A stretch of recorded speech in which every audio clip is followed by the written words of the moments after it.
Serials చూసే వాళ్ళందరికీ ఆవిడ చాలా సుపరిచితం. మరి మొన్నటి వరకు ఒక గయ్యాలత్తలాగా అందరికీ కనిపించిన ఆవిడ ఇప్పుడు చాలా సాఫ్ట్ అయిపోయారు.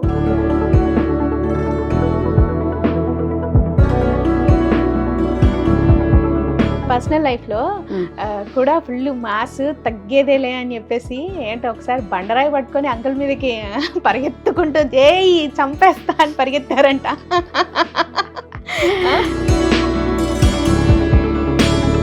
అప్పుడు నేను థియేటర్ ఆర్టిస్ట్ని. మా నాటకం దగ్గరికి వచ్చేసి ఈ మందు కాదు, పురుగుల మందు తాగేసి పడిపోయాడు. త్రినైని చూసినా కూడా అంతా కన్నడ వాళ్ళే. అసలు మన తెలుగు వాళ్ళు ఎక్కడ కనిపించట్లేదు ఏంటి అసలు? నాకు కొంచెం మనీ తగ్గింది, కట్టాలి. ఆ తెల్లారితే జడ్జికి కోర్టులో కట్టేయాలి. వీళ్ళు 3 నెలలు అమౌంట్ ఉంది ఇస్తారనుకున్నాను, 1 నెలదే ఇచ్చారు. నాకు డబ్బులు చాలా. ఇప్పుడు నాకు ఇష్టమైనవి గయ్యాళి క్యారెక్టర్లే. సాఫ్ట్గా కూర్చుని మొగుడు కొట్టాడన్నా లేకపోతే కొడుకు ఏదో చేశాడని చెప్పి ఏడ్చుకునే టైప్ కాదు నేను. పుష్పరాణి నీ జానీ మాస్టర్ కేసు వచ్చింది కాబట్టి అడుగుతున్నాను. అంటే ఒక డాన్స్ మాస్టర్ ఒక అమ్మాయిని లైంగికంగా వేధించాడు, అత్యాచారం చేశాడని ఒక వార్త వచ్చింది. సీరియల్స్ లో కూడా అలా ఉందా? ఎవరైనా ఇబ్బంది పెడతారా ఆర్టిస్టులు? ఆ శ్రీరెడ్డి మొదలు పెట్టిందని మొదలు పెట్టడం తప్ప అసలు ఆఫర్ ఇస్తా ఉంటే ఎలా నమ్ముతారు అమ్మాయిలైనా? నాకు అర్థం కాదు.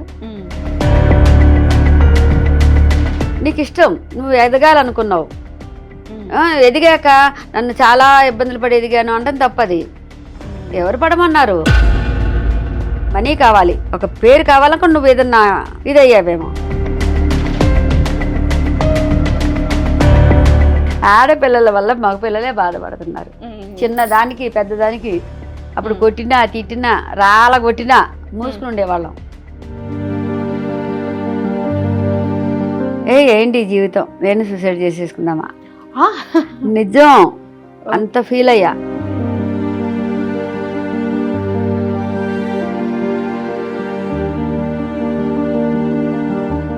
నమస్తే, వెల్కమ్ టు అనంత టీవీ. నేను దీప్తి మధుసూదన్ రెడ్డి. ఈ రోజు మనతో పాటు ఒక స్పెషల్ గెస్ట్ ఉన్నారు. సో మరి సీరియల్స్ చూసే వాళ్ళందరికీ ఆవిడ చాలా సుపరిచితం. మరి మొన్నటి వరకు ఒక గయ్యాలత్తలాగా అందరికీ కనిపించిన ఆవిడ ఇప్పుడు చాలా సాఫ్ట్ అయిపోయారు. అంతేకాదు చూడ్డానికి చాలా సన్నబడ్డారు కూడా. మరి ఆ డైట్ సీక్రెట్స్ ఏంటి అండ్ తన ఫ్యామిలీ లైఫ్ గురించి అడిగి తెలుసుకునే ప్రయత్నం చేద్దాం. నమస్తే అమ్మా. నమస్తే అమ్మా. ఎలా ఉన్నారు? బాగున్నాను. తెలుస్తోంది, చాలా చాలా బాగున్నారు. ఫస్ట్ నా డైరెక్ట్ క్వశ్చన్, ఏం చేస్తున్నారు? డైట్ సీక్రెట్స్ ఏంటో చెప్తే మాలాంటి వాళ్ళకి యూజ్ అవుతుంది. మొన్న చూసిన దానికి, లాస్ట్ ఇయర్ చూసిన దానికి ఇప్పటికి ఎంత సన్నబడ్డారు అసలు? ఏం చేస్తున్నారు? నేను చేసే మీకు కొంచెం కష్టంగా ఉంటుందమ్మా, చెప్పనా? చెప్పండి. మీ సొంతంగా వంట చేసుకుని తినాలి. ఓకే, బాగా బిజీ లైఫ్ అని ఫోన్లో ఆర్డర్ కొట్టుకుని చికెన్లు, బర్గర్లు, పిజ్జాలు తింటే వాళ్ళు వచ్చేస్తుంది. ఇలాగే ఉంటారు. అది ముందు బయట ఫుడ్ తగ్గించేసేసి చక్కగా ఇంట్లో నాన్ వెజ్ తినకుండా ప్యూర్ వెజిటేరియన్ అయితే నా అలాగే సన్నగా ఉంటారు. మొత్తం నాన్ వెజ్ మానేశారు? అసలు తిన్నమ్మా నేను. తిన్నాను, కానీ అప్పుడు కొంచెం నెయ్యి పెరుగు బాగా తినేదాన్ని. ఇప్పుడు కొంచెం అది తగ్గించేస్తాను అన్నమాట. ఏంటి మీ మార్నింగ్ ఫుడ్ ఏంటి? ఏమి తినారు బ్రేక్ఫాస్ట్ లో? షూటింగ్కి వెళ్తే ఒక 2 వడ తింటా. వడ అంతే? ఓకే. లంచ్ కప్పు రైస్ అంటే నేనే వండుకుంటా. తీసుకెళ్తారు షూటింగ్ కూడా? కుక్కర్ తీసుకెళ్ళి అక్కడ వండుకుని ముడి బియ్యం, ఓకే, అంత అన్నం తింటా. మామూలు వెజిటేరియన్ కూరలు అంతే. ఇంకా మధ్యలో చిరుతిళ్ళు అవి ఇవి ఏవి తినరు? అసలు ఏమీ తినను. సాయంత్రం వాటర్ ఎక్కువ తాగుతా. ఓకే. సాయంత్రమా ఏది దొరుకుతుంది, ఉప్మా అంటే ఉప్మా, చపాతి అంటే చపాతి. ఆ రోజు కూర బాగుంటే అన్నం తినాలనిపిస్తే అన్నం. ఓకే. సో అంతే, ఇది అని మాత్రం లేదు. కానీ ఏదన్నా కానీ ఇంటి ఫుడ్. ఓకే. అది ఆరోగ్యానికి మంచిదని నా ఉద్దేశం. ఇప్పుడు ఏంటంటే బాగా స్పీడ్ యుగం అయిపోయింది కదా, దాంట్లో చేసుకోవడానికి బద్ధకం. దాంతో మీరు అమ్మల దగ్గర ఎవరి దగ్గర వంట నేర్చుకుని ఉంటారు, అవునా కదా? గబ్బిక్కిని ఆర్డర్ చేస్తే ఈ మధ్యన ఏవో నాన్ వెజ్లో చూస్తున్నాను, ఇంతంత కాళ్ళు ఏంటో వస్తుంటాయి. అవన్నీ ఇవన్నీ అవి మొత్తం ఆ సాసులు నంచుకుని తింటా ఉంటారు. మరి అడగబోద్దమ్మా తిన్నది, అవునా? అవును. సో నీళ్ళు ఎక్కువ తాగుతున్నారు కాబట్టి మొత్తానికి స్కిన్ కూడా వయసు పైబడుతున్నా కూడా మెరిసిపోతుంది. వాటర్ బాగా ఎప్పుడు నీళ్లు తాగుతూనే ఉండాలి. అవి 2 బాటిళ్ళు. అంతే, అంతకుమించి ఇంకేమీ లేదమ్మా. అది. సో మొన్నటి వరకు మీరు గృహలక్ష్మి సీరియల్ తోటి గయ్యాలత్తలాగా అందరికి అనిపించారు. సో లాస్ట్ సీరియల్ ఎండింగ్ అయ్యే టైంలో కొస్త సాఫ్ట్ అయ్యారు, అంతేగాని అంతకుముందు అంతా గయ్యాలత్త. ఇప్పుడు చూస్తేనేమో పూర్తిగా సాఫ్ట్గా వెళ్ళిపోతున్న అత్త. ఏది బాగా నచ్చింది, అదా ఇదా? ఇందాక సన్నగా ఎందుకు అయ్యారన్నావు కదా, ఆ గయ్యాళి క్యారెక్టర్ లేకపోయేసరికి దిగులు పెట్టుకుని సగం సన్నగా అయిపోయా. ఓకే. ఎందుకంటే మనిషికి కొంచెం ఇప్పుడు నాకు ఇష్టమైనవి గయ్యాళి క్యారెక్టర్లే. సాఫ్ట్గా కూర్చుని మొగుడు కొట్టాడన్నా లేకపోతే కొడుకు ఏదో చేశాడని చెప్పి ఏడ్చుకునే టైప్ కాదు నేను. బాగా ఫాస్ట్గా ఉంటా. ఇంచుమించు ఇప్పుడు నాకు తగ్గ క్యారెక్టర్ ఒకటి వచ్చింది ఇప్పుడు కొత్తది. ఈటీవీలో 1:30కి వస్తుంది, వసంత కోకిల. ఓకే. దాంట్లో ఏంటంటే నా క్యారెక్టర్ పుష్పరాణి. నీ యవ్వ తగ్గేదేలే, డాన్సులు ఉన్నాయి, అన్నీ ఉన్నాయి. అంటే అందులో మా అమ్మమ్మ ఈ తరంది కాదని అంటే సమాధానం ఉంటుంది, తరానికి తగ్గట్టు మారుతూ ఉంటా. అంటే నా తరం అప్పుడు నా తరంలోనే ఉన్నా, అలా ఇలా ఇప్పుడు మీ తరానికి పుష్పరాణి డాన్స్ వేస్తా. అంటే ఏ తరానికి తగ్గట్టు ఆ తరంగా ఉంటూ నా మెంటాలిటీ. ఓకే. ఒరిజినల్ గా కూడా నా క్యారెక్టర్ అది. ఓకే. అది. సో ఇప్పుడు ఈటీవీ సీరియల్, ఇప్పుడు జీ తెలుగులో 2 సీరియల్స్, మొత్తానికి ఫుల్ బిజీ అయిపోయారు అటు ఇటు అన్ని సీరియల్స్ తో. బిజీ అంటే కొంచెం డేట్లు తక్కువ వస్తున్నాయమ్మా. ఇది మాత్రం 200 శావాసం 2వ వారం 4వ వారం హ్యాపీ. ఇవి 3 ఏంటంటే ఫస్ట్ గెస్ట్ క్యారెక్టర్ నేను అందులో, అది కంటిన్యూ క్యారెక్టర్ కాదు. గెస్ట్ గా ఒక 3 days పిలిచారు, ఒక 5 days చేశారు. అప్పుడు నాకు గృహలక్ష్మి సీరియల్ కూడా ఉంది. దానివల్ల మొదటి వారం 3వ వారం డేట్లు అమ్మ అంటే ఇవ్వలేనండి అని చెప్పా. చంపేశారు. చంపాక మళ్ళీ ఏమైందో, లేదమ్మా మళ్ళీ క్యారెక్టర్ అని చేద్దాం అనుకుంటున్నాం అని మళ్ళీ నన్ను సమాధి దగ్గరికి తీసుకెళ్ళటము, మళ్ళీ తవ్వటము, అట్లా ఆ సమాధిలో నేను కాకుండా పాము కుప్సు ఉండటం. నా మెడలో ఒక గంట ఉండేది, గంట కాదు శంకు. ఓకే. అది ఏదో 700 సంవత్సరాల నాటి శంకు అంట నా మెడలో ఉండేది, మహిమగల శంకు, నాగుల శంకు. అట్లా అని నన్ను ఒక పావం చేశారు. అమ్మ నువ్వు డేట్ ఇస్తే మనిషిని చేస్తాం, డేట్ ఇవ్వకపోతే పావులాగా తిరుగుతూ ఉండు అని. ఆ తర్వాత కొన్నాళ్ళకి నా భర్త క్యారెక్టర్, అంతకుముందు ఒక పావు ఉండేది త్రినేనిలో, నాగయ్య. ఆ పావును నాకు భర్తం చేశారు. ఇంకా కొన్నాళ్ళు పోయాక నాకు ఒక పిల్ల పావునిచ్చారు. ఓ పాప. ఈ వయసులో నాకు పాప ఏంటంటే, కాదమ్మా మీ నాగయ్య అంశ ఆమె కడుపులో పెరుగుతుంది, అందుకే నా బిడ్డ నువ్వు తపంతో నీ బిడ్డను అది ఇదంటూ నేను మాట్లాడితే ఆ పాము ఆ పిల్ల కోసం రావటం. నైని వాళ్ళ చెల్లెల క్యారెక్టర్ సుమన, ఆమె నన్ను రాళ్ళగొట్టి పంపించడం, ఒకసారి మహాన్ కారం కొట్టడం, ఒకసారి అదే ఇదే వెళ్ళినప్పుడు వాళ్ళు తన్నులు తింటమే, విషం పెట్టడము, లేకపోతే మహాన్ పాలు కొట్టడము, ఏదోటి వెళ్ళానంటే తన్నులు తిని రావటమే. మొత్తానికి మిమ్మల్ని చంపడానికి బాగా ప్రయత్నాలు చేస్తుంటారు బాగా. ఒక కామెడీ సీన్ త్రినైనిలో ఓ పాము, పాపే అనుకుంటాను, మొత్తం కార్ని డ్రైవింగ్ చేసుకుంటూ తీసుకెళ్ళిపోద్ది కదా. నా పాప. మేమిద్దరు దానికోసమే కొట్టుకుంటాం, ఆ పాము కోసమే నా పాప అని కొట్టుకుంటుంటాం అనమాట. అది బాగుంటుంది. రైట్. సో మనకి త్రినైని సీరియల్ వచ్చింది కాబట్టి అడుగుతున్నాను, అందులో పవిత్ర గారు చనిపోయారు కదా, ఆ టైంలో మీరు ఆ సీరియల్లో చేస్తున్నారు కదా, ఏంటి ఎలా అనిపించింది అప్పుడు? అమ్మ నేను సీరియల్ చేస్తున్నాను, నేను కందుకూరులో ఉన్నప్పుడు, ఇక్కడ లేను. అయితే ఆ రోజు ఏందో బాగా మంచి ఎండాకాలం, మాకు అక్కడ కొంచెం అక్కయ్య వాళ్ళ ఇంట్లో ఏసీ ఉండదు. నాకైతే అసలు నిద్ర పట్టక ఏదైనా గేమ్లు ఆడుకుంటున్నా విసుగొచ్చింది. ఏదో యూట్యూబ్లోకి వెళ్ళా, అసలు యూట్యూబ్ చూడను నేను. ఈ వార్త విని ఈ యూట్యూబ్ వాళ్ళకి పని పాట ఉండదు, ఎంతసేపు ఏదో రాస్తారు ఏదో చేస్తారు, ఆ అమ్మాయి చచ్చిపోవడం ఏంటి అంటే, అందుకంటే మా అంతకుముందు 2-3 రోజుల కిందటే మేము షూట్ చేసి వచ్చాము.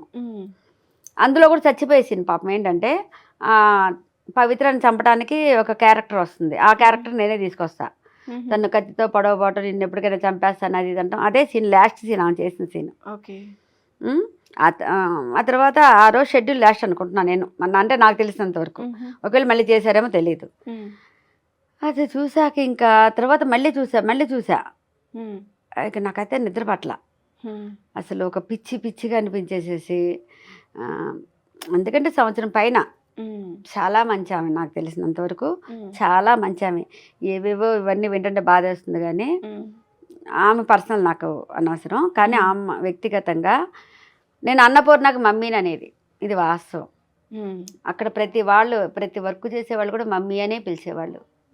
రే నేను అన్నపూర్ణ మమ్మీని రా అనేది. అందరూ పెద్దవాళ్ళు కూడా లైట్ మైన్లు కానీ వీళ్ళు కానీ మమ్మీ మమ్మీ మమ్మీ అనేవాళ్ళు. తను వాళ్ళతో అంతా చక్కగా బాగా మాట్లాడతా ఎవరినైనా కానీ ఒక మమ్మీ అని పిలిపించుకోవటం అన్నది ఆ ఏజ్లో అట్లా చాలా మంచి ఆమె. అసలు నాకైతే ఒక వారం 10 రోజులు, ఒక రోజు అయితే నేను ఇంకా అసలు నాకు ఏడుపు వచ్చేసేస్తుంది. ఏంటి ఈ జీవితం, నేను సూసైడ్ చేసేసుకుందామా, నిజం అంత ఫీల్ అయ్యా ఆమె గురించి.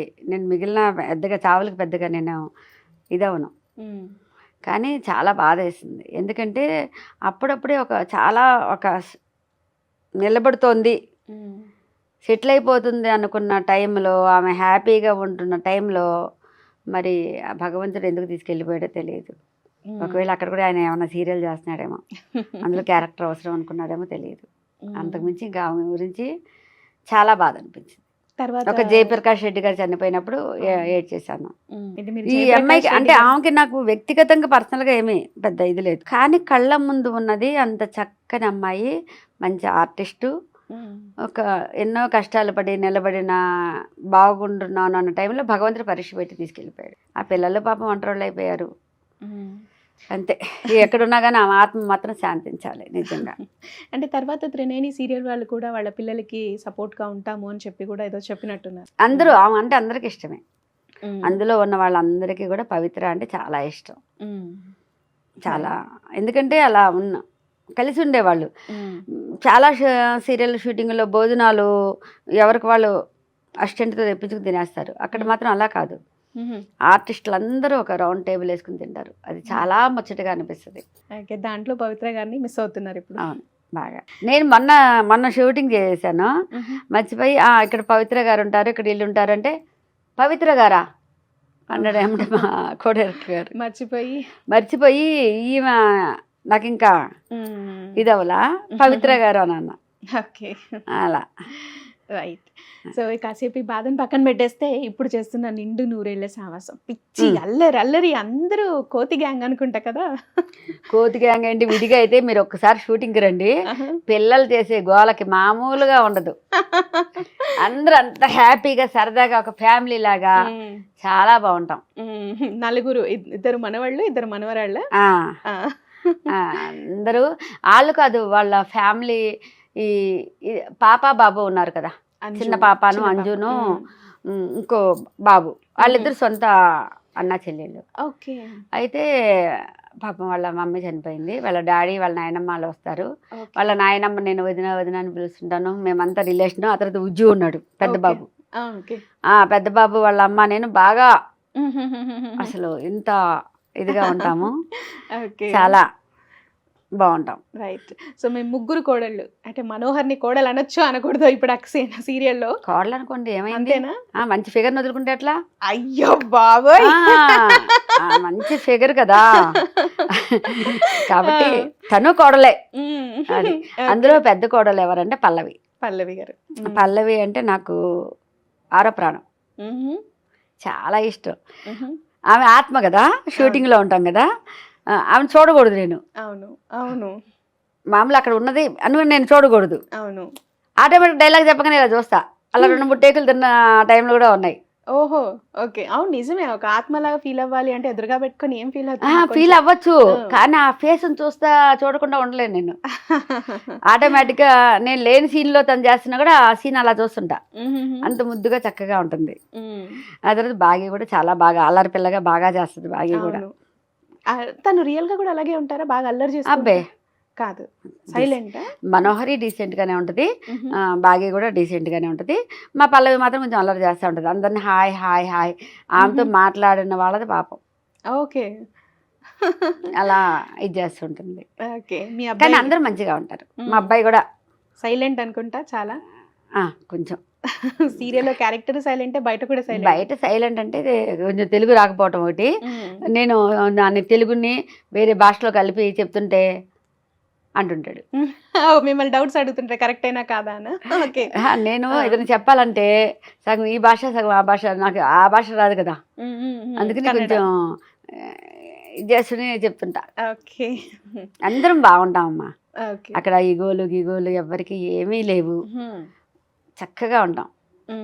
రైట్ అమ్మ. అంటే ఇంతకుముందు మీరు చేసిన గృహలక్ష్మిలో కానీ హీరోయిన్ వాళ్ళంతా తమిళ వాళ్ళు, ఒక లాస్య గారు తెలుగు.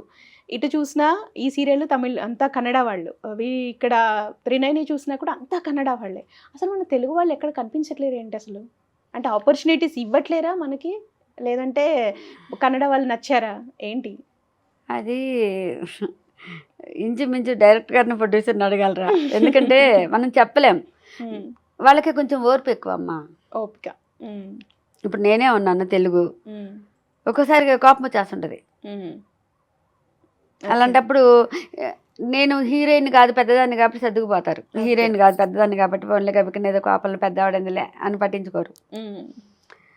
అట్లా కొంచెం మనకి నా ఉద్దేశం వరకే ఇది, తెలుగు వాళ్ళని ఇది అనాలని కాదు. వాళ్ళు ఒక టైమింగ్ చూసుకోరు కన్నడ వాళ్ళు, వాళ్ళకి చాలా ఓర్పు. ఉదయం వచ్చినప్పుడు ఎంత ఫ్రెష్గా నవ్వుతూ వస్తారో వెళ్ళేటప్పుడు కూడా అంత ఫ్రెష్గా నవ్వుతూనే వెళ్తారు. ఓకే. ఇప్పుడు మనకి టీచర్స్ కానీ నర్సులు కానీ ఎందుకు ఎక్కువ పెట్టుకుంటారు? మీకు తెలిసిందిగా నర్సింగ్లో ఎవరు ఎక్కువ ఉంటారు? అవును. టీచర్స్లో ఇక్కడ కేరళ టీచర్స్ ట్యూషన్ చెప్పించబడను టీచర్స్ అని ఎందుకు పెడతారు? వాళ్ళకి కొంచెం ఓర్పు ఎక్కువ, అంటే ఆ వాతావరణం. మనం కొంచెం కారం తింటాం కదా, మనకి కోపం వస్తుంది, అన్నీ వస్తాయి, అలానే శాంతం ఉంటుంది. కానీ ఏంటంటే వాళ్ళకి కావాల్సిన హార్డ్ వర్క్ కావాలి డైరెక్టర్లకి. వాళ్ళకి వాళ్ళు ఎలా చేయమంటే అలా చేయాలి, ఎలా చేయమంటే అలా, అంటే ఎంత టైం అయినా చేయాలి. ఓకే. అలా ఇప్పుడు గృహలక్ష్మి ఆమె ఉన్నారు, చాలా సీనియర్. అయినా కానీ కస్తూరి ఒక్కొక్కసారి రాత్రి 2 అయ్యేది, 1 గంట అయ్యేది, కాసేపు అనేది, కానీ మళ్ళీ చేసేది. ఓకే. కానీ కొంతమంది చేయరు, టైం అంటే వెళ్ళిపోతారు. నేను ఇంకో మాట విన్నాను, కస్తూరి గారు మీరేదో ఇబ్బందుల్లో ఉన్నప్పుడు కూడా అవును మీకు సాయం చేశారని చెప్పి. అవునవును. అప్పుడు కోర్టు గొడవల్లో ఉన్నాం కదా, మా కోడలు నా మీద కేసు పెట్టిన దాంట్లో నాకు కొంచెం మనీ తగ్గింది, కట్టాలి. ఆ తెల్లారితే జడ్జికి కోర్టులో కట్టేయాలి. వీళ్ళు 3 నెలలు అమౌంట్ ఉంది ఇస్తారనుకున్నాను, 1 నెలదే ఇచ్చారు. నాకు డబ్బులు చాలా బాధపడుతుంటే ఏం చేయాలి, అప్పటికప్పుడు ఏం చేయాలని బాధపడుతుంటే అప్పటికప్పుడు 50,000 ట్రాన్స్ఫర్ చేస్తుంది. అసలు చాలా పిసినారంటారు పాపం ఆమెని, కానీ ఆమె పిసినారి కాదు, ఎక్కడ పెట్టాలి ఎక్కడ పెట్టకూడదు అన్నది తెలిసినాను. అనవసరం ఇప్పుడు గబా గబా, ఇప్పుడు నేనే ఉన్నాను, చాలా దుబారా చేశానమ్మా, అది గొప్పతనం కాదు. ఎందుకంటే పిల్లలకి ఏం మిగిల్చకుండా గబా గబా ఇచ్చే అన్న వాళ్ళకల్లా ఇది చేసేసి దుబారా ఖర్చు పెట్టేసి ఈరోజు నేను గొప్ప అనుకుంటే అది గొప్ప కాదు.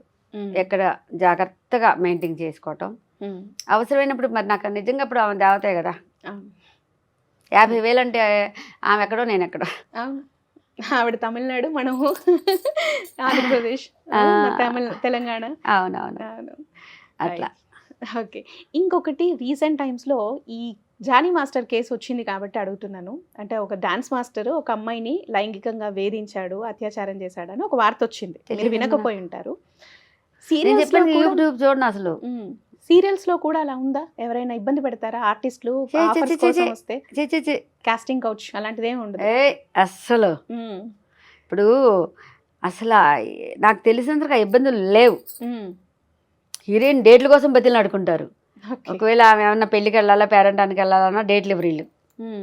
అలా డేట్లు ఇబ్బంది అయినప్పుడు కొంచెం అమ్మ అమ్మ అమ్మ అమ్మ ఇక్కడ మొత్తం ఆగిపోయిందమ్మా, ఇవి నెక్స్ట్ ఎపిసోడ్ లేవమ్మా, ఇది ఈ టైపు హీరోయిన్లు చక్కగా బాగా చూసుకోవడం చూసాను తప్ప ఇలాంటి ఇబ్బందులు అసలు ఆఫర్ ఇస్తా ఉంటే ఎలా నమ్ముతారు అమ్మాయిలైనా, నాకు అర్థం కాదు. ఇవన్నీ కావాలని పబ్లిసిటీ చేసుకోవడం, కాకపోతే నీకు ఇష్టం లేదమ్మా, నన్ను ఆ వేషం కోసం నన్ను అడిగారు చేశారు ఇవన్నీ ఆ శ్రీరెడ్డి మొదలుపెట్టిందని మొదలు పెట్టడం తప్ప, ఇష్టమై నువ్వు చేస్తున్నప్పుడు అది బయటకు చెప్పకూడదు. ఎవరైనా కానీ నీకు ఇష్టం, నువ్వు ఎదగాలనుకున్నావు, ఎదిగాక నన్ను చాలా ఇబ్బందులు పడి ఎదిగాను అంటే తప్పది. ఎవరు పడమన్నారు? ఏ పని చేసుకున్నా బతకచ్చు. ఇక్కడ నీకు మనీ కావాలి, ఒక పేరు కావాలనుకో నువ్వు ఏదన్నా ఇదయ్యావేమో, అంతే తప్ప ఇక్కడ ఎవరో బలవంతం పెట్టడమో లేకపోతే ఇంకొకటి చేయటమో అస్సలు ఉండదమ్మా. ఎందుకంటే ఇప్పుడు మా తరంలో ఎలా ఉండేది మాకు తెలియదు, కానీ ఇప్పుడు ఉన్న పిల్లలు కానీ వీళ్ళు కానీ అంతా ఎలా ఉంటున్నారంటే నాకు పేరు రావాలి, నేను ఇంకా ఎలా బాగా చేస్తే పేరు వస్తుంది. ఒక కెమెరామెన్ కానీ ఒక డైరెక్టర్లు కానీ కో డైరెక్టర్లు ఎదగాలి ఇవే ఆలోచించుకుంటారు. ఈ అమ్మాయిల గురించి ఆలోచించేంత తీరుబడి ఇప్పుడు వాళ్ళకి లేదు. అక్కడ ఏంటంటే ఎలా అందంగా చూపించాలి, ఎలా చేస్తే జనానికి ఇప్పుడు కొంచెం కొంచెం మారుతున్నాయి కదా మసాలాలు, అవి అన్నీ ఆలోచిస్తారు తప్ప నాకు తెలిసిన టెక్నీషియన్లు కానీ ఎవరైనా కానీ ఇంకా బాగా ఎదగాలన్న కోరికలే ఉన్నాయి ఇప్పుడు తరానికి. సో మొత్తానికి ఆడపిల్లలే తప్పు, ఆ తప్పనంటలా అందరు ఆడపిల్లలందరూ తప్పు చేయరమ్మా. ఇలా చెప్తారు చూడు, ఏదన్నా ఇది జరిగింది అది జరిగింది అని, అది నంది నీకు ఇష్టం లేనప్పుడు దాన్ని కట్ చేసే. ఇప్పుడు ఇండస్ట్రీలోనే కాదురా, బయట ప్రపంచంలో లేదా ఇంకా ఎక్కువ ఉంది, అవునా? ఒక ఉద్యోగానికి వెళ్తే ఒక ఆఫీసర్ అడగచ్చు, లేకపోతే ఇప్పుడు ఈ నర్సులు ఏదైనా డాక్టర్లు అనొచ్చు, డిపార్ట్మెంట్లో ఎక్కడన్నా అనొచ్చు, ఉంటారు. ఆడపిల్ల అనేసరికి ఎలా అనిపిస్తుంది అంటే వాళ్ళకి బొమ్మ కూడా కాదు, ఒక చూడగానే అబ్బా అన్న టైప్ ఫీలింగ్ వస్తుంది మగ వాళ్ళకి సహజంగా. అలానే అందరికీ కాదు, కొంతమంది మనసులోనే ఉంచుకుంటారు, కొంతమంది బయటపడతారు ధైర్యం ఉన్నవాళ్ళు. అలాంటప్పుడు సారీ నాకు ఇష్టం లేదు, అక్కడికి వెళ్ళక ఇంకా ఇంకోటి ఎత్తుక్కో, ఇంకో చోటు కూడా అంటే అందరూ అంత ఎదవలు ఎందుకుంటారమ్మా. ఇప్పుడు ఆడపిల్లల వాళ్ళు మగపిల్లలే బాధపడుతుంటే కాదు, ఆడపిల్లల వల్ల మగపిల్లలే బాధపడుతున్నారు. చిన్నదానికి పెద్దదానికి అప్పుడు కొట్టినా తిట్టినా రాళ్ళ కొట్టినా మూసుకుని ఉండేవాళ్ళం. ఇప్పుడు ఎంత అయితే చాలు నువ్వేంటి అని ఇక్కడ ఉన్న వాళ్ళు కాకుండా అమెరికాలో ఉన్న ఆడపడుచులను కూడా బయటకు లాగుతున్నారు. ఇందులో నేను కోర్టులో ఇదే చూశాను కాబట్టి చెప్తున్నాను. మగవాళ్ళు లైన్లో ఉన్నారమ్మా, పెద్ద పెద్ద ఉద్యోగస్తులు కోర్టులో విడాకుల కేసులు లైన్లో ఉన్నారు. ఈ కేసులు పెట్టిన వాళ్ళందరూ అందరూ మంచి ఎంప్లాయీలు, మంచి హైటెక్ సిటీలో జాబులు చేసేవాళ్ళు, పెద్దవాళ్ళంతా. ప్రత్యక్షంగా ఒక అబ్బాయి నాకు చెప్పిన బాధ ఏంటంటే ఆ అమ్మకి ఒకడే కొడుకు, అయితే పెళ్ళయింది. అప్పుడు వాళ్ళ మమ్మీ బాగానే ఉంది, బాగా కష్టపడి చదివించుకుంది. ఈ అబ్బాయి ఒక అపార్ట్మెంట్ కొనుక్కున్నాడంట, ఫ్లాట్. కొనుక్కున్నాక వాళ్ళ అమ్మకి క్యాన్సర్ వచ్చింది. ఇక పని చేయలేని పరిస్థితిలోకి వస్తే ఒక పని మనిషిని పెట్టాడు. అక్కడి నుంచి ఈమె గొడవ పెట్టుకుంటుంది, అవును వృద్ధాశ్రమంలో చేర్పించని. ఒక్కగానొక కొడుకు, పెళ్ళ మాటిని చేర్పిస్తే ఎదవలు ఉన్నారనుకో. కానీ ఇంతకాలం తనని చూసుకొని పెంచి పెద్ద చేసి నీకు ఇచ్చి పెళ్లి చేసిన తర్వాత ఈరోజు అనారోగ్యం వచ్చిందని వృద్ధాశ్రమంలో పడేయటం ఏంటి? ఎవరు చేస్తారు? పని మనిషి రాకపోతే నేను ఇబ్బంది పడుతున్నాను. చివరికి అలా గొడవలే పుట్టింటికి వెళ్ళిపోయింది. ఆ తర్వాత పెద్ద కేసు వేసింది అతని మీద. చివరికి అతను మొత్తం అంతా కలిసి తిరగలేక జాబు ఇది అన్ని ఇబ్బందులు పడి లాస్ట్కి ఆమె ఎంతో 80 లక్షలు అడిగిందంట, ఒక 30 లక్షలు ఆ ప్లాట్ అమ్మేసుకున్నాడు. అమ్మితే మళ్ళీ తగ్గిపోతాయి కదా, ఆ ప్లాట్ అమ్మేసుకున్నాడు. అంటే తిరగడానికే బోల్డ్ ఖర్చు అయింది లాయర్లకి వీటికి. అవన్నీ అమ్మేసుకుని కట్టేసుకుని మళ్ళీ జీవితం మళ్ళీ మొదల నుంచి ప్రారంభిస్తాడు. ఒకటే అన్నాడు, పోయింది నా అమ్మ నాకు మిగిలింది, జీవితం మళ్ళీ మొదలు పెడతా, నా చేతిలో చదువు ఉంది. అలాంటి కేసులు ఎన్నో ఆ లైన్లో అన్ని రోజు వెళ్ళినప్పుడల్లా వెంటనే. అయిపోయిందా మీ కేసు క్లియర్? అయిపోయిందమ్మా, అయిపోయింది. ఇప్పుడు మళ్ళీ ఏమైనా మ్యారేజ్ చెయ్యాలనుకుంటున్నాము, సంబంధాలు చూస్తున్నాం. కానీ ఏంటంటే ఇండస్ట్రీలో వాళ్ళు అనేసరికి గవికన్న పెళ్ళిళ్ళు కావు. అదొకటి సమస్య ఆడవాళ్ళకంటే మగవాళ్ళకి. ఆడవాళ్ళు ఇండస్ట్రీలో కాదు, పైన ఉన్నా కానీ లటకని పెళ్లి చేసుకుంటే రెడీగా వస్తారు, మగపిల్లలకి రారు. అది ఇక్కడున్న మగపిల్లలు అడిగినా చెప్తారు, ఎందుకంటే ఇండస్ట్రీలో ఉంటున్నాడు అది ఇది అని. రైట్. సో ఇంటి పర్సనల్ లైఫ్లో కూడా ఫుల్ మాస్ తగ్గేదేలే అని చెప్పేసి ఏంటో ఒకసారి బండరాయి పట్టుకొని అంకుల్ మీదకి పరిగెత్తుకుంటూ చంపేస్తా అని పరిగెత్తారంట. అది అప్పుడు అక్కడి నుంచే నేను మారింది. అంతకుముందు చాలా అమాయకంగా ఉండేదాన్ని. ఏదో అంటారే పిల్లిని గదిలో పెట్టి కొడితే పులి అవుతుంది కదా, అంతకు ముందు వరకు ఏంటంటే మా అక్కయ్య వాళ్ళు ఏమనుకుంటారు వీళ్ళు ఏమనుకుంటారో, నేను మళ్ళీ పోగొట్టుకుంటే అసలే ఇంటర్కాస్ట్ మ్యారేజ్ అలా ఫీలింగ్తో. లవ్ మ్యారేజ్ అంటే ఆ టైప్ మా వారు లవ్ చేశారు నన్ను బాగా, నేను చేయాల. కానీ పెళ్లి చేసుకోవాల్సి వచ్చిందా? మరి ఏం చేయను, తప్పలా. ఎందుకంటే అప్పుడు నేను థియేటర్ ఆర్టిస్ట్ని. మా నాటకం దగ్గరికి వచ్చేసి ఈ మందు కాదు, పురుగుల మందు తాగేసి పడిపోయాడు. పెళ్లి చేసుకోకపోతే చచ్చిపోతాను. తాగేసాడు ఆల్రెడీ. ఓ ఇంకా అందుకు వల్ల అలా అలా అయిపోయింది. ఇంకా కానీ ఏంటంటే కొంచెం ఆయనకి ఆ తర్వాత ఆయన పాపం చాలా మంచివాళ్ళు. ఆయన కూడా కాదు, ఆ చుట్టుపక్కల ఉన్నారు. ఇప్పుడు వాళ్ళందరూ నేల మీద లేరు, పైకే ఉన్నారు. ఆ గొడవల్లో ఇక దాన్ని ఏమంటారు, ఉగ్రస్వరూపం. మామూలుగా కాదు, ఇంకా అందరి మీద కోపం ఆయన మీద చూపించా. ఓకే, అంటే మిమ్మల్ని వద్దు అన్నారా ఏంటి? వెళ్ళిపోమన్నారు పిల్లల్ని తీసుకుని. ఇంకా మామూలుగా కాదు, పెళ్లి చేసుకోవడం నీ ఇష్టమే, వెళ్ళిపోమంటాం నీ ఇష్టమేనా, ఎందుకు వెళ్తాను నేను అని చెప్పేసి ఎమ్మడి పడితే ఇక పాప మా అక్కయ్య అడ్డం వచ్చింది. ఆ రాయి ఇసరు అనుకుంది, ఇసిరేసరికి మా అక్కయ్య కాలు తగిలికొయ్యాక పాపం ఇదైంది. అట్లా అది అప్పుడు అవన్నీ చాలా చెప్పుకుంటే మామూలు కాదు. తర్వాత అసలు కలిసారా? బాగానే ఉన్నారా? తర్వాత మళ్ళీ కలిసామమ్మా. హైదరాబాద్ వచ్చాక ఆయనకి యాక్సిడెంట్ అయింది, కాలు ఇరిగింది. మళ్ళీ తీసుకొచ్చి బాగు చేయించి ఇక్కడ మేకప్ యూనియన్లో మేనేజర్గా పెట్టించాను. ఓకే, ఆయన ఎల్ఎల్బి డిస్కంటిన్యూ అమ్మా. ఓకే, మంచి చదువు అయితే ఇక అలా అలా మళ్ళీ ఎలక్షన్లు అని చెప్పి వెళ్ళి వడదెబ్బ తగిలి చనిపోయారు. మేము లేము, ఇక్కడ ఉన్నాం. మా అదృష్టం ఏంటంటే ఇక్కడ ఉన్నాం. మా ఆయన మమ్మల్ని ఆ రకంగా కాపాడాడు. ఎందుకంటే అక్కడే ఉండుంటే వీళ్ళందరూ నేనే చంపాను అనేసేవాళ్ళు. చుట్టూ ఉన్నవాళ్ళు తనే చంపేసింది అనేవాళ్ళు. ఆ నింద నా మీద పడకుండా మేము హైదరాబాద్లో ఉండగా ఆయన అక్కడ చనిపోయారు. లేకపోతే మమ్మల్ని అసలు బతకనిచ్చేవాళ్ళు కాదు, నేను అక్కడ ఉండుంటే. పిల్లల్ని ముగ్గురు పిల్లలు కదా? ముగ్గురు పిల్లలు. చక్కగా పెద్ద అబ్బాయి మేనేజరు, ఎగ్జిక్యూటివ్ మేనేజర్ సినిమాలకి. ఇక రెండో అబ్బాయి జియోలో చేస్తాడు. ఇప్పుడు నేను మనవరాలు, మనవడు మా కోడలు పారు కూడా చాలా మంచిది. తను ఏం చేస్తుంటారు? తను కూడా హౌస్ వైఫ్. కానీ పిల్లల్ని చాలా చక్కగా పెంచుతుందమ్మా. వాళ్ళమ్మ ఇలా చూసిందంటే అస్సలు వాళ్ళమ్మ చూపు, వాళ్ళమ్మకు చూస్తారు, చేయమా వద్దా ఆ చూపు ఇలా చూస్తున్నారు. అయ్యో బాపే అంటే పెంపకం. మా పార్వతిని మెచ్చుకోవాల్సింది ఏంటంటే నేను దానిలాగా మంచి తల్లిని కాలేకపోయానేమో అనిపిస్తుంది ఒక్కొక్కసారి. ఎందుకు? మీకు చక్కగా ముగ్గురు పిల్లలు మంచిగానే పెంచినా దానంత బాగా పెంచలేదు. నేను ఇంకా అలా పెంచుంటే నా పిల్లలు ఇంకా గొప్పోళ్ళు అయ్యేవాళ్ళేమో. అంటే నేను ఎప్పుడు బిజీగానే ఉంటాను కదా, అప్పుడు నాటకాలు చేస్తూ ఉండేదాన్ని. ఎప్పుడు సంపాదన కోసం పరిగెట్టడం మగాళ్ళలాగా పిల్లల్ని పెంచడానికి. తను ఏంటంటే ఇంట్లో ఉంటుంది కాబట్టి పిల్లల్ని అంతా జాగ్రత్తగా చూసుకుంటారు. అంటే ఇంట్లో ఉన్న వాళ్ళు అందరూ చూస్తున్నారని కాదు, బాగా చూసుకుంటుంది, బాగా చేస్తుంది. ఇప్పుడు క్లాసికల్ డాన్స్ నేర్పిస్తున్నాం మనవరాలకి. నేనే కొంచెం బలవంతం పెట్టి మరీ ఇది చేసా. మొత్తం ఇలా తీసుకెళ్ళిపోదామనా అని కాదు, దాన్ని మంచి క్లాసికల్. నన్ను మా చిన్నప్పుడు మా అమ్మ క్లాసికల్ డాన్స్ చేద్దాం అనుకుంది. నన్ను చేర్పించిన వారిలోనే మా అమ్మ పైకి వెళ్ళిపోయింది, నేను నేర్చుకోలేకపోయా. దానికి అలా మంచి క్లాసికల్ డాన్సర్ చేయాలని నా కోరిక. ఆ అమ్మాయే జడేసుకుంటుంది, అమ్మాయే మేకప్ చేస్తుంది, అమ్మాయే డ్రెస్సులు. మరి ఎన్నేళ్ళు పాపకి? 6 నుండి మన 7 వచ్చింది. ఓ, అప్పుడే చక్కగా డాన్స్ చేస్తుంది అయితే. ఓ గ్రేట్. అసలు మా కోడలు అన్ని రెడీ చేసేస్తా తనే. ఆ జడలు వేయటం కానీ మరి ఎక్కడా నేర్చుకోవాలా.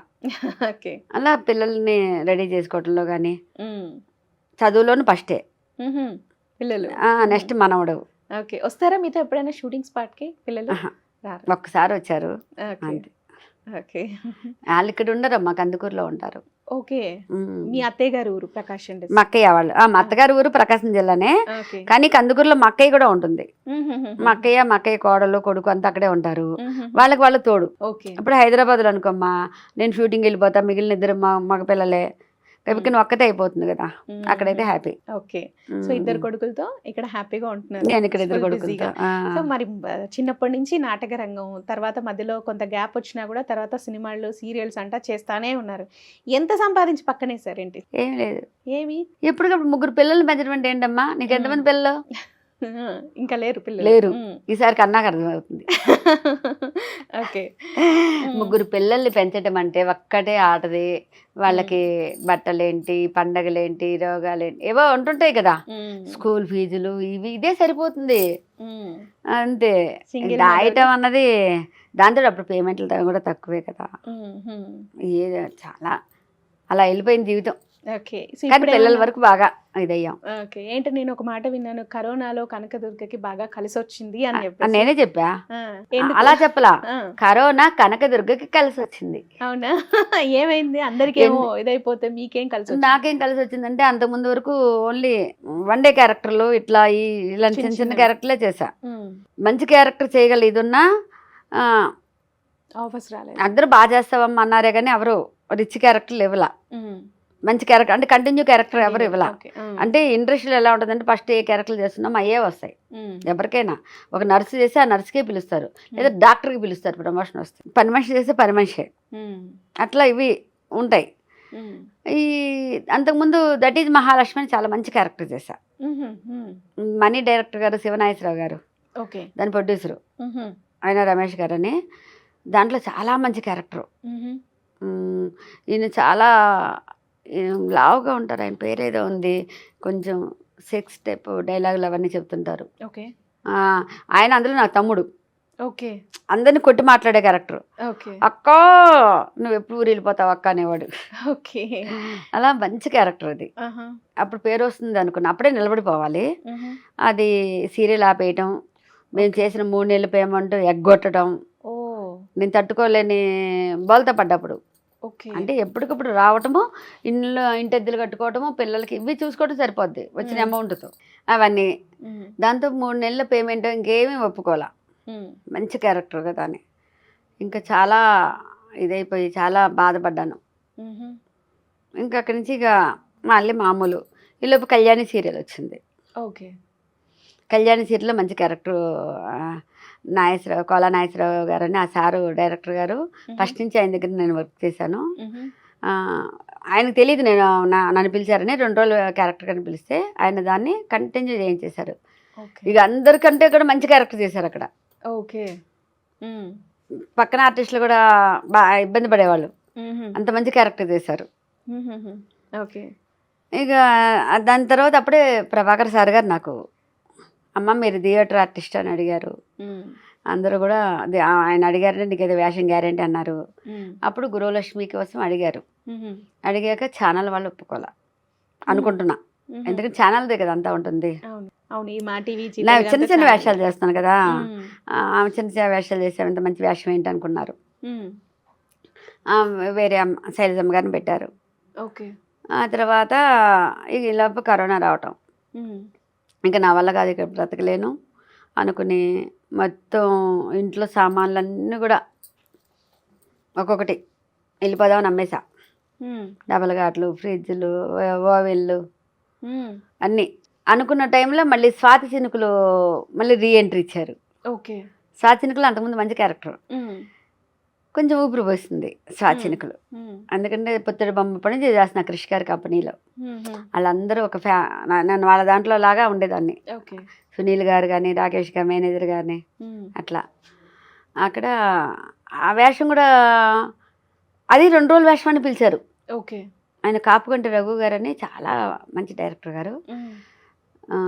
ఆయన 2 రోజుల వేషాన్ని మంచి ఆర్టిస్టు అది ఇది అని చెప్పి నాకు ఒక తమ్ముడిని ఏర్పాటు చేసి ఛానల్ వాళ్ళకి చెప్పి దాన్ని త్రూ అవుట్ క్యారెక్టర్ చేశారు. దాని తర్వాత ఇది వచ్చింది గృహలక్ష్మి. ఇది కరోనా టైంలో వచ్చింది కరెక్ట్గా. అంటే అప్పుడు కొంతమంది భయపడి మానేసిన వాళ్ళు ఉన్నారు కదా, అది కూడా ఏజ్ ఇది కూడా పెట్టారు అప్పుడు. 60 సంవత్సరాలు దాటిన వాళ్ళు ఉండడానికి లేదని. అట్లా ఎట్లా అన్నా కానీ మొత్తానికి మానేశారు. అదృష్టం మీకు కలిసి వచ్చింది. ఇక అటు ఇటు అనుకున్నాక ఇదంటే నాకు వచ్చింది. ఇంకా అక్కడి నుంచి వెనక్కి చూడాల్సిన పని లేకుండా అలా దూసుకుపోతున్నారు. ఏదన్నా ఆర్టిస్ట్కి మంచి వేషం దొరికినప్పుడు ఎలా ఉంటుందంటే అమ్మా, నీ చుట్టూ రకరకాల నీకు ఇష్టమైన భోజనం పెడితే ఎలా ఉంటుంది, కడుపు ఫుల్ అయిపోయినా ఇంకో ముద్ద లాగిద్దాం అనిపిస్తుంది. అవునా? అట్లాగే ఓపిక లేకపోయినా మంచి క్యారెక్టర్ వచ్చినప్పుడు ఇంకా చెయ్యాలనిపిస్తుంది. మామూలుగా అన్నప్పుడు కొంచెం నిరుత్సాహంగా రొటీన్ భోజనం, అలాంటివి ఏదన్నా మంచి వేషం వస్తే చెయ్యాలనిపిస్తుంది. అది అప్పుడు మనీ గురించి కూడా ఆలోచించాం. మనీ ఎప్పుడైనా సంపాదించుకోవచ్చు, ఎంత సంపాదించినా ఏముంది. చూస్తున్నాం కదా విజయవాడ ఏమైంది. మనం ప్రకృతికి ఎదురు నిలబడలేం, ఎంత సంపాదించినా ఏం చేసినా కాదు. మనకు కావాల్సింది కడుపు నిండా ఫుడ్, ఒక మనం చేయగలిగిన పనిని తృప్తిగా చేయటం, ఇది చాలు. రైట్. మేడలు మిద్దులు ఏమొద్దు. రైట్. సో ఇంకొకటి, జయప్రకాష్ రెడ్డి గారితో మీకేంటి రిలేషన్? మీరు బంధువులా లేదంటే? నాటకాల్లో గురువు అమ్మ నాకు. ఓకే. నాటక రంగంలో గురువు గారు. ఓకే. ఆయన నాటకానికనే, నంది నాటకానికనే వచ్చాను. ఓకే. అనుకోకుండా నాకు కృష్ణ అవతారాలు వీటిలో వేషాలు దొరకటం, ఓకే. ఇంకా అలా ఓకే. రాజన్నలో కూడా నాకు క్యారెక్టర్ ఓకే అయింది, కానీ మరి ఎలాగోలా మిస్ అయింది. రాజన్న కూడా వస్తుంది అనుకున్న, ఆశ పెట్టుకున్నాను. ఈయన వాళ్ళే వచ్చింది జయప్రకాష్. ఓకే. ఓకే. నాకు సార్ వల్ల ఎలాంటి వేషము రాలా. ఓకే. కృష్ణ అవతారాల్లో శ్యామ్ గారు అని ఒక ఆయన ఉన్నారు, డబ్బింగ్ దాంట్లో ఇన్ఛార్జ్. ఆయన నేను అక్కడ ఆఫీస్కి వెళ్ళినప్పుడు చూశారు. పలానా నాటకం, ఆన్సర్ నాటకం చేసావు కదమ్మా నువ్వు, అది ఇది అని అడిగారు. అవునండి అన్న, ఇక 3 రోజులు ఇక్కడ తిరిగి మన వల్ల కాదని వెళ్ళిపోయా. ఆ వేషాన్ని ఆయన చెప్పారనమాట. ఓకే. ఇలా క్యారెక్టర్ అంటే అలా చెప్పటం, ఇంటూరు వాసు గారి దగ్గర వర్క్ చేయటం. ఆయన చనిపోయినప్పుడు మీరు అసలు చాలా ఏడ్ చేశారు. అసలు పిచ్చిదాన్ని అయ్యా, మామూలుగా కాదు. ఇప్పటికీ కూడా నాకు ఆయన మనసులో అంతే ముద్ర. సార్ ఎందుకంటే మా అబ్బాయిని చదివించారమ్మా, మా 3వ అబ్బాయిని ఆపేద్దాం అనుకున్నా ఇంటర్తో. ఓకే. ఎంత నాకు ఓపిక, మరి అప్పుడు ఎంత ఇచ్చేవాళ్ళం మా పేమెంట్లు, చాలా తక్కువ ఉండేది. ఇంటద్దులు కట్టుకోవాలి, 3 4 తినాలి, ఎన్ని చేయాలంటే ఎంత కష్టమో చూడు. అయితే నేను చదివిస్తాను, నీకు ఎంత ర్యాంక్ అంటే చెప్పాడు, ఏదో 85 నాకు తెలియదు అవి. ఓకే. అనేసి నేను చదివిస్తాను పో అన్నారు. అని సిఏలో కూడా చేర్పించారు. సిఏలో చేర్పించడానికి గుంటూరు వెళ్ళి వాళ్ళని కలిసి, ఇక్కడ ఏదో సిఏ కాలేజీ ఉంది అమీర్పేట దగ్గర, అటు అందులో వాళ్ళని కలిసి సీట్ సంపాదించారని చేశారు. కానీ మొదటి సంవత్సరం ఏంటంటే ఫస్ట్ నుంచి తెలుగు మీడియం కదా, ఇది అవ్వలేకపోయాడు. ఓకే. ఇక నేను కాదనుకుని చెప్పి ఇక బీకామ్లో చేర్పించారు. బీకామ్ నుంచి ఎంబీఏ చదివించారు. ఆయనే మొత్తం చూసుకున్నారు, డిగ్రీ ఎంబీఏ. కానీ డిగ్రీ పాస్ అయ్యే అదే ఎంబీఏ పాస్ అయ్యడానికి ఆయన లేరు. ఓకే. జాబు ఇప్పుడు వాడు చక్కగా జాబ్ చేసుకుంటున్నాడు, ఆఫీస్ టూర్లో విమానాల్లో తిరుగుతున్నాడు. 3వ అబ్బాయి అది చూసి ఎంత ఆనందపడేవాళ్ళు, ఎవరే విమానాల్లో తిరుగుతున్నావురా అని. అలా ఏంటి ఆయన చనిపోయాడన్న విషయం ఎలా తెలిసింది మీకు? నాకు అసలు తెలియదమ్మా, నేను నిద్రపోతున్నాను బాగా రోజు 10 వరకు. ఒక శ్రీవాణి అని ఫోన్ చేసి, ఏంటి సార్ని ఎలా చేసావుంది. సార్ నేనేం చేశానన్నా, అదేంటి సార్ చనిపోయారు తెలియదు. నర్మై సార్ చనిపోవటం ఏంటి, టీవీ పెట్టి చూడండి. ఇంకంతే కప్పుకొలిపోయా. ఇంకా పొద్దున్నుంచి ఏడ్చి మనసు గట్టి పెట్టుకుని ఒకటే. ఇప్పటికీ నాకు సార్ కల్లోకి వస్తుంటారు, ఒక్కొక్కసారి ఒక్కొక్క టైప్లో వస్తుంటారు. ఒకసారి ఏందో బాగా నందినెక్కి అవన్నీ వచ్చినట్టు, అవన్నీ అట్లా ఎందుకో తెలియదు. ఏదైనా బాధ కష్టం వచ్చింది అనుకున్నప్పుడు సార్ కంపల్సరీ కల్లో కనిపిస్తారు. అయితే ఇంకా ఆ రోజు ఏడ్చి సాయంత్రం స్నానం చేసి వంట చేసి 7 ఆ టైంలో ఆకు నిండా అన్ని పెట్టి, సార్ నేను ఏమీ చేయలేను, నేను చేసే వాడిదే అని పెట్టేశాను. వాళ్ళకంటే ముందు నేనే పెట్టా. నా మనస్ఫూర్తిగా నేను పెట్టిందే తిని ఉంటారు సార్. అంటే ఇప్పుడు కూడా ఉదయం లేవుగా ఆయన ఫోటో చూస్తారని విన్నాను. అవునమ్మా, మొన్న రంగులు వేయించారని తీసాను, కానీ లేకపోతే గోడకు నేను ఇద్దరులాగా అలా ఉంటుంది. మా వారి ఫోటో, సార్ ఫోటో 2 పక్కనే ఉంటాయి. వేస్తే మొన్న రంగులు వేయించేప్పుడు తీసాం. సారు ఎప్పుడు అంతే. ఇంకా మా జీవితంలో ఒక భాగం. మాకు ఒకటే అనుకున్నాం, మాకు ఒక వృక్షం కూలిపోయింది, ఆ చెట్టు కింద ఉన్నాం, ఆ చెట్టు కూలిపోయింది. చాలామందికి ఆయన చెయ్యని, చాలామందికి అందరిలాగా చెప్పుకునే అలవాటు లేదు సార్కి. పిల్లలకి పుస్తకాలు ఏంటి, ఇంకొక అమ్మాయిని చదివించడం ఏంటి, ప్రొఫెషనల్ వర్క్ చేసే అమ్మాయి, 2 ఆడపిల్లలు, ఇద్దరిని ఇప్పుడు మంచి జీతాలు వాళ్ళకి కూడా. అలా ఓకే. ఆయనకి ఇంటికి వచ్చావమ్మా, ఏం తింటున్నావమ్మంటే మీ ఇష్టం సార్ అంటే భలే కోపం వస్తుంది ఆయనకి. నీకు ఇష్టమని చెప్పాలి. ఓకే. అంత మంచి వ్యక్తి. ఆయన డైలాగ్ ఒకటి చెప్తారు మీరు. అమ్మో, ఎప్పుడు సార్ని అనుకరించడమా? మీరు ఏదైనా ఒక డైలాగ్. నా ఏమన్నా అందరూ చెప్పే ఫేమస్ డైలాగ్ ఒకటేగా, చెప్పండి. పట్టపగలు దున్నపోతుకి పాలు పితుకుతున్నావా దున్నపోత. ఇదే కదా సారు ఆయన లాంగ్వేజ్లో చెప్పడం అన్నది అసలు మిమిక్రీ వాళ్ళు ఏమన్నా చెప్పగలరు తప్ప ఆయన ఎక్స్ప్రెషన్స్ ఆయన ఇది ఆయన థియేటర్ ఆర్టిస్ట్ కదమ్మా. అలాగే మా నాటక రంగం నుంచి వచ్చిన ఆయన గుంటూరులో సొంత పరిషత్ పెట్టారు. ఓకే, నాటక రంగ పెట్టి నెలకి 3 రోజులు చేయించేవాళ్ళు నాటకాలు ఆయన ఓన్గా. ఓకే, అన్నీ చేసి ఆయన గురించి చెప్పాలంటే ముఖ్యంగా అలెగ్జాండర్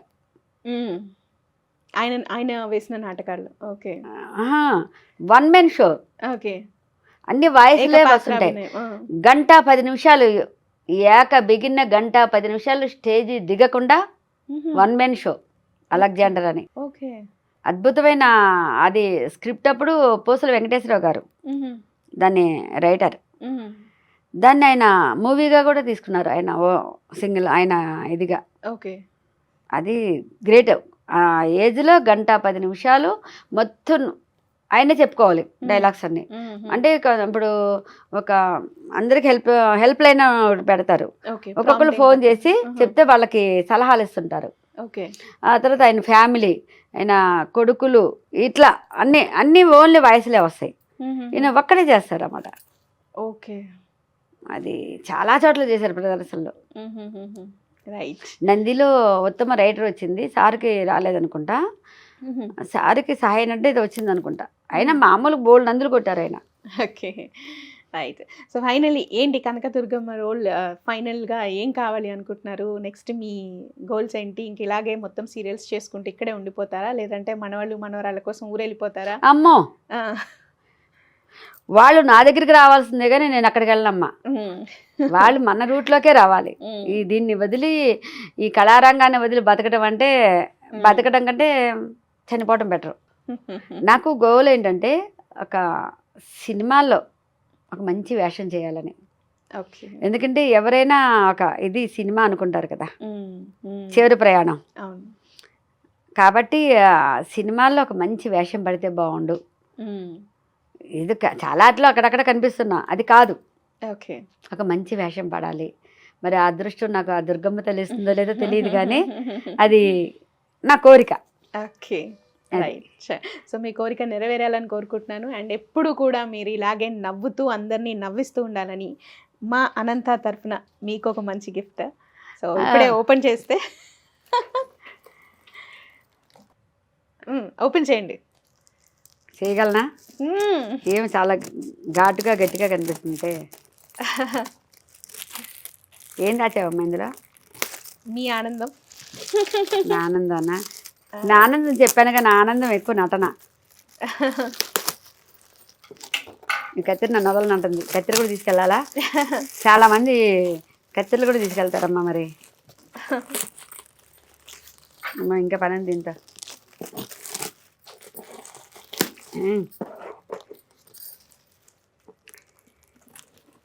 జాగ్రత్త.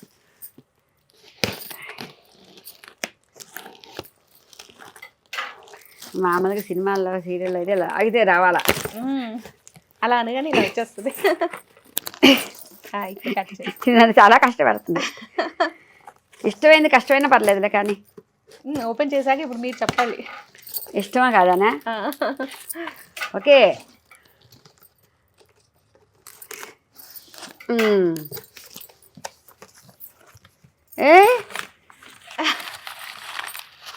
చాలా చాలా చాలా చాలా బాగుంది.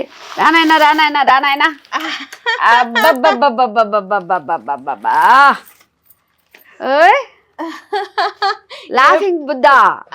ఎప్పుడు నవ్వుతూ అందరినీ నవ్విస్తూ ఉండాలి అని చెప్పి నా చిరకాలపు కోరికమ్మా. నాకు ఎవరైనా లాఫింగ్ బుద్ధ ఇస్తే బాగుండు అని. ఓకే, నేను నాకు ఇష్టమైన వాళ్ళకి ఒక్కళ్ళకి మాత్రం ఇచ్చాను, కానీ నాకు ఎవరైనా ఇస్తే బాగుండు అని ఇప్పటి నుంచి కాదు, ఎప్పటి నుంచో ఎన్ని ఏళ్ల కోరిక. అంటే ఈ కోరిక తీరిందంటే నా సినిమా కోరిక కూడా తీరిపోతుంది. అదో అక్కడ ఆయన అలా డబ్బులని అలా వర్షంలా కురిపిస్తున్నట్టు మీరు కూడా బాగా సంపాదించి సంతోషంగా మనవాళ్ళు మంచి వేషాలు చేసి. నా ఏం బాగా సంపాదన కాదమ్మా, మంచి వేషాలు. సంపాదన తినడానికి కావాలి, నో డిమాండ్ ఆర్టిస్ట్. ఓకే, కానీ మంచి వేషం ఇస్తే ఇది నిండిపోతుంది. ఓకే, అది ఓకే.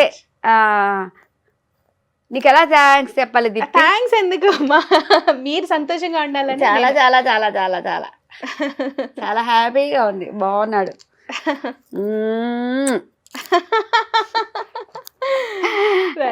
అమ్మా మీరు అలాగే ఆ లాఫింగ్ బుద్ధలాగా ఎప్పుడూ సంతోషంగా ఉండాలి, మీరు అనుకున్న కోరికలు కూడా నెరవేరాలని మనస్ఫూర్తిగా కోరుకుంటున్నాను. థ్యాంక్ యూ సో మచ్ అమ్మా, పిలవగానే వచ్చినందుకు.